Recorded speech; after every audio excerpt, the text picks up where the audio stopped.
మన పొలంలో ప్రతిరోజు నిత్య అగ్నిహోత్రం జరుగుతుంది. మేము ఇది గత 2 నెలలుగా క్రమం తప్పకుండా చేస్తూ వస్తున్నాము. ముందుగా ఇది భారతీయ సంస్కృతి పట్ల, దైవం పట్ల భక్తితో ప్రారంభించడం జరిగింది.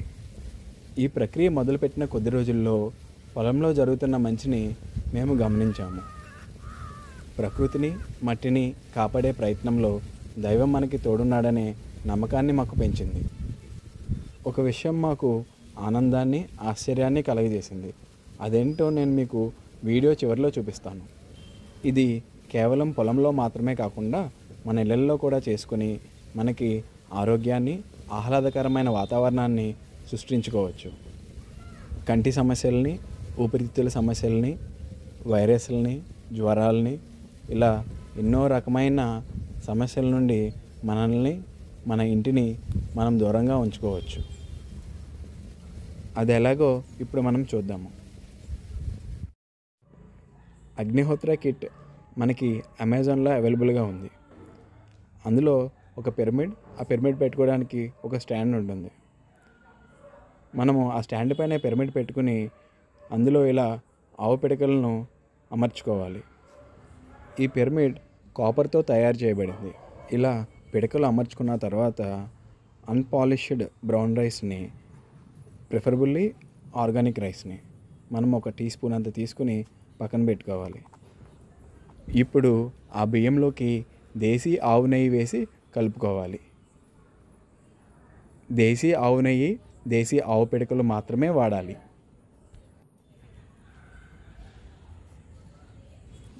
ఇప్పుడు ఆ పిడకల్ని కర్పూరం సహాయంతో వెలిగించుకోవాలి.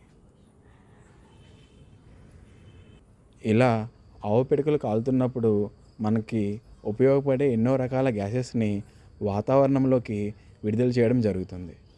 అది ఆవు నెయ్యితో కలిసినప్పుడు మరింత ఎక్కువగా ఆక్సిజన్ని రిలీజ్ చేయడం జరుగుతుంది.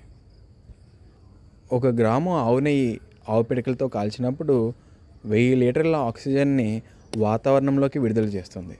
అందుకే పూర్వం హోమాలు జరిపేటప్పుడు ఆవు నెయ్యిని, ఆవు పిడకల్ని వాడేవారు. అది వాతావరణాన్ని అనుకూలింపజేసి వర్షాలు పడేలాగా చేసేది. ఇప్పుడు మనము ఇక్కడ కాలుతున్న ఆవు పిడకల్లో ఆవు నెయ్యిని వేస్తున్నాము. ఈ పిడకలు బాగా కాలేలా చేసి మనము ముందుగా కలిపి పెట్టుకున్న బియ్యాన్ని సూర్యోదయం సమయానికి అగ్నికి సమర్పించాలి. సూర్యోదయ సమయం ప్రతి ఏరియాకి మారుతూ వస్తుంది కాబట్టి మనం గూగుల్ని ఉపయోగించుకుని మన ఏరియా సూర్యోదయ సమయం చూసుకోవచ్చు. సరిగ్గా సూర్యోదయ సమయం రాగానే అగ్నిహోత్ర మంత్రం జపిస్తూ ముందుగా నేతిలో కలిపి పెట్టుకున్న బియ్యాన్ని అగ్నిహోత్రంలో వేయాలి. సూర్యోదయ సమయంలో, సూర్యాస్తమయ సమయంలో సౌరశక్తి ప్రభావం మన భూమి మీద చాలా ఉంటుంది. ఆ సౌరశక్తిని మనం ఉపయోగించుకుంటూ సూర్యోదయ సమయంలో, సూర్యాస్తమయ సమయంలో ఈ మంత్రాలను జపిస్తూ మనము అగ్నిహోత్రం చేయడం జరుగుతుంది. సరిగ్గా స్వాహ అన్నప్పుడు ఆ బియ్యాన్ని మనము అగ్నికి సమర్పించాలి. ఓం సూర్యాయ స్వాహ, సూర్యాయ ఇదం నమః. ఓం ప్రజాపతయే స్వాహ, ప్రజాపతయే ఇదం నమః. ఇలా మంత్రం జపిస్తూ 3 సార్లు చేయాలి.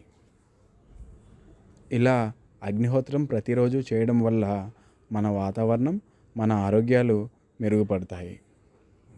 ఇప్పుడు మేము గమనించిన ఫలితాన్ని మీకు చూపిస్తాను. ఇది మన కొండ్రుపోల పొలంలో షెడ్ వెనకాల ఉన్న మామిడి చెట్టు ఇది లాస్ట్ ఇయర్ పూత సరిగ్గా కాయలేదు, పూత కాత కూడా సుమారు యాక్చువల్గా అయితే 300-400 కాయలు కాసేది. మొన్న సంవత్సరం 100-150 కాయలతోనే అయిపోయింది. కానీ ఈ సంవత్సరం మంచి పూత కనిపించింది. దీనికి కారణం ఏంటని మేము గమనించినప్పుడు మేము రీసెంట్గా హోమం షెడ్ ముందర హోమం చేయడం జరిగింది. ఈ హోమం చేయడం వల్ల ఈ పూత అనేది చాలా విపరీతంగా వచ్చిందనమాట. ఇదే మనకి ప్యాటర్న్ మనం మన ఇంటి ఎదురుగా మన ఇంట్లో కూడా హోమం చేసేవాళ్ళం ఇదివరకు. ఆ హోమం చేసినప్పుడు ఇంటి ఎదురుగా ఇంటి వెనకాల ఒక చెట్టు ఉండేది, మామిడి చెట్టు. అది కూడా దానికి కూడా పూత బాగా వచ్చిందనమాట హోమం చేసిన మొదలు కాడి నుంచి. తర్వాత మధ్యలో మేము హోమం గ్యాప్ ఇచ్చాము. ఆ గ్యాప్ ఇచ్చినప్పుడు మళ్ళీ పూత సరిగ్గా పూయలేదు. సో ఈ పూతకి కారణం ఏంటంటే ఈ హోమం అని మనకు తెలిసిందనమాట. ఈ హోమం చేయడం వల్ల కొన్ని రకాల పెస్ట్స్ కూడా, వైరస్ అయితే బాగా కంట్రోల్ అవుతుంది పొగకి. వేప పొగ అట్లాంటివన్నీ వేస్తాము వైరస్ అది వచ్చినప్పుడు. సో కొంతమంది అయితే పెస్ట్స్ కూడా పనిచేస్తుంది అంటారు కొంతమంది రైతులు. ఈ ప్రక్రియతో పిడకల నుండి విడుదలయ్యే గ్యాసెస్ ద్వారా నాణ్యమైన పంటలను పండించడమే కాకుండా నీటిలోని సాల్ట్స్ని, వ్యర్థాలని తగ్గించే ప్రక్రియ కూడా మనము ప్రయత్నిస్తున్నాము.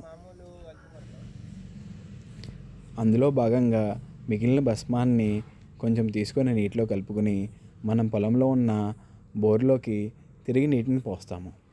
ఇలా చేయడం వల్ల pH levels, TDS levels, EC లెవెల్స్ని మనం మెరుగుపరుచుకుంటాము. తద్వారా భూమికి, పంటలకి ఆరోగ్యకరమైన నీటిని అందించి ఆరోగ్యకరమైన ఉత్పత్తులను పొందగలుగుతాము. అంతేకాకుండా ఉదయాన్నే కెమికల్ టూత్పేస్ట్తో రోజును ప్రారంభించకుండా ఉండడానికి ఇష్టపడే వారికి, దంత సమస్యలతో బాధపడేవారికి ఈ హోమం నుండి వచ్చిన భస్మంతో దంతమంజన్ తయారు చేసి అందించే విధంగా అడుగులు వేస్తున్నాము.